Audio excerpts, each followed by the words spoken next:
देखिए, आजकल क्या है ना कि बहुत सारे लोग अपने मन से भी बहुत सारी दवा का इस्तेमाल करने लग रहे हैं। बहुत सारे लोग पेन किलर्स का इस्तेमाल कर रहे हैं, स्टेरॉयड ग्रुप की मेडिसिन्स का इस्तेमाल करने लगते हैं। तो ऐसे में भी किडनी खराब होने का एक जो है स्थिति होता है। दूसरी बात ये है कि कभी-कभी क्या होता है कि पेशाब में बार-बार इन्फेक्शन होता है, जिसको हम यूटीआई बोलते हैं मेडिकल भाषा में। अगर बार-बार इन्फेक्शन हो रहा है और उसका अगर आप बहुत ज़्यादा ध्यान नहीं रखते हैं या उसका सही प्रॉपर तरीके से इलाज नहीं करते, केयर नहीं करते, तो वो इन्फेक्शन भी आगे बढ़ करके और किडनी में डैमेज ला सकता है।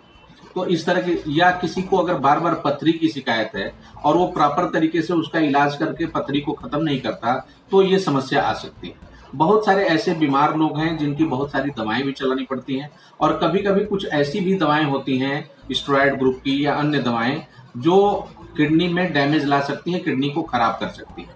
इसके अलावा भी मैं आपको बता दूँ कि हमारे बीच में बहुत सारे ऐसे लोग हैं, जिनको ब्लड प्रेशर की शिकायत है और बीपी उनका बढ़ा हुआ है और यदा-कदा अभी किसी डॉक्टर के संपर्क में आ गए और नपवा लिया, देखा भी कि बढ़ा हुआ है, फिर भी वो उसको पता नहीं क्यों इग्नोर करते रहते हैं। मैं आपको बता दूं और आपके दर्शकों को हिदायत के साथ बताना चाहूंगा कि अगर बीपी आपका केवल 1.5-2 साल तक अगर बढ़ा रह जाए, कोई बीमारी ना हो, ना आपको शुगर है या ना कोई भी बीमारी ना हो, केवल और केवल अगर बीपी लगातार 1.5 से 2 साल अगर बढ़ा रह जाए, तो वो भी आपके गुर्दे को खराब कर सकता है। तो ये सब कारण है गुर्दा खराब होने के, इसीलिए आप देख रहे होंगे कि आजकल गुर्दा खराब होने की समस्याएं बहुत ज्यादा देखने को मिल रही है। आम आदमी ये कैसे पहचाने कि हमारी किडनी प्रभावित हो रही है? देखिए, सबसे जो किडनी में जो मुख्य साइन होता है वो ये होता है कि आपको चेहरे पर और बदन में सूजन आने लगता है। अगर आपके पैर में सूजन आ रहा है, आपके चेहरे पर सूजन आ रही है या आप सुबह के टाइम में अगर उठ रहे हैं और आपको लगता है कि आपका चेहरा बहुत भुभुआया हुआ है, यानी सूजन हुआ है, पफिनेस लगता है अगर आपके चेहरे पे, तो ये एक बड़ा साइन है कि हो सकता है कि आपकी किडनी में खराबी आ रही हो। दूसरी बात, अगर आपके गुर्दे में खराबी आती है तो आप में ब्लड की मात्रा अक्सर कम देखने को मिलेगी, कि पता चला कि ब्लड अक्सर कम हो जा रहा है। अगर आपका ब्लड अक्सर कम हो रहा है तो ये भी एक बड़ा इंडिकेशन है कि आपके गुर्दे में खराबी हो सकता है।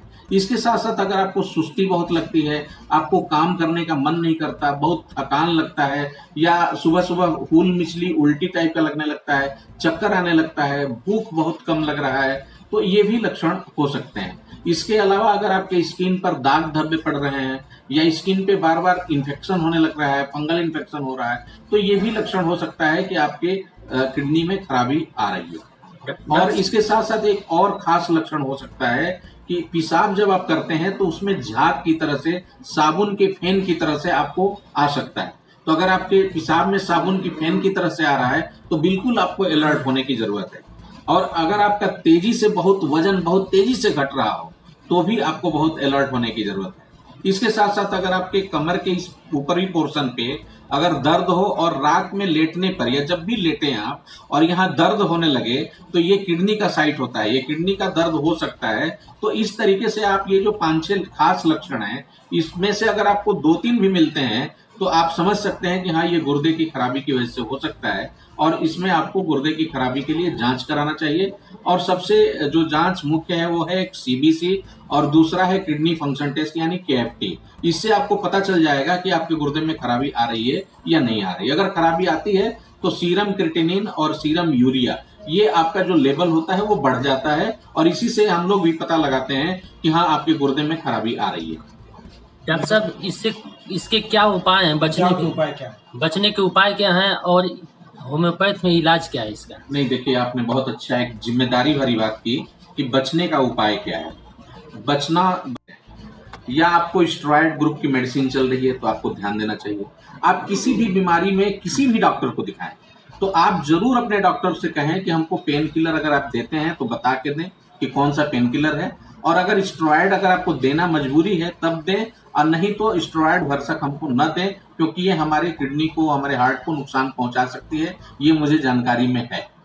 तो कम से कम दवाओं का अगर आप सेवन करते हैं तो उसके साइड इफेक्ट से आप बच सकते हैं और किडनी, हार्ट, ये सब खराब होने से आपका बच सकता है। दूसरी बात, अगर आपका बीपी ज्यादा रह रहा है तो बिल्कुल आप इग्नोर ना करिए, उसके लिए जो दवा हो सके उसको लीजिए और किसी भी तरीके से उसको कंट्रोल करिए, चाहे नमक कम करके या तेल घी चिकनाई कम करके या वजन कम करके और या तो मेडिसिन का इस्तेमाल करके। लेकिन हमेशा आपका बीपी 120-80 से के आसपास रहे, ज़्यादा ऊपर ना रहे। इस तरह से आप अपना बचाव कर सकते हैं।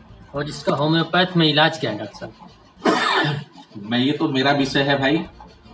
होम्योपैथिक एक्सपर्ट होने के नाते ये बहुत बड़ी जिम्मेदारी भी है कि मैं आपको बताऊं कि होम्योपैथी में गुर्दे की खराबी में 2 तरह की खराबी आती है।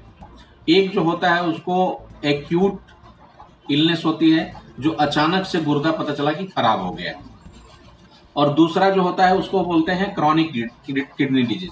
यही सबसे ज्यादा होता है, क्रॉनिक किडनी डिजीज यानी CKD, जिसमें ग्रेजुअली करीब 5 साल 8 साल 10 सालों में किडनी धीरे धीरे करके खराब होती है। मैं आपको बताना चाहूंगा कि चाहे वो एक्यूट रीनल फेलियर हो या क्रॉनिक किडनी डिजीज हो, इन दोनों के लिए, और चाहे जिस स्टेज पे हो, इसके स्टेजेस भी हैं 0, 1, 2, 3, 4 ऐसे करके स्टेजेस भी हैं। तो चाहे जिस स्टेज की खराबी हो, हर स्टेज में आपको बता दें 3rd स्टेज तक ये होम्योपैथिक दवाओं से 2nd स्टेज तक वो पूरी तरह से रिवर्सिबल है, और अगर 3rd स्टेज या उसके ऊपर चला गया है तो रिवर्स नहीं हो सकता, लेकिन कम से कम इसको कंट्रोल में रखा जा सकता है।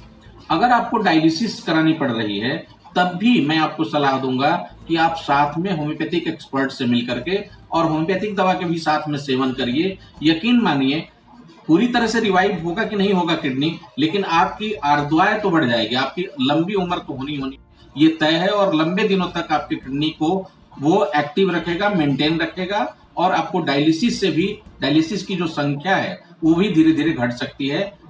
ऐसा हम लोगों ने देखा है होम्योपैथिक इलाज करके। शुगर की शिकायत है, यानी आप डायबिटिक हैं, शुगर के पेशेंट हैं, तो आपको बहुत ज्यादा सावधान रहने की जरूरत है, और हर साल कम से कम एक बार आपको अपने किडनी का टेस्ट जरूर कराना चाहिए, ताकि आपको पता चल सके कि बढ़े हुए शुगर की वजह से किडनी तो नहीं डैमेज हो रही है। क्योंकि समय रहते अगर आपको जानकारी हो जाए कि आपकी किडनी में खराबी आ रही है, चाहे वो शुगर की वजह से हो या किसी भी वजह से हो रही है, तो आप उसको रिवर्स कर सकते हैं, पूरी तरह से कंट्रोल कर सकते हैं, और होम्योपैथिक दवाएं इसको पूरी तरह से ठीक भी कर सकती हैं शुरुआती दौर में। बहुत बहुत धन्यवाद दोस्तों, नमस्कार।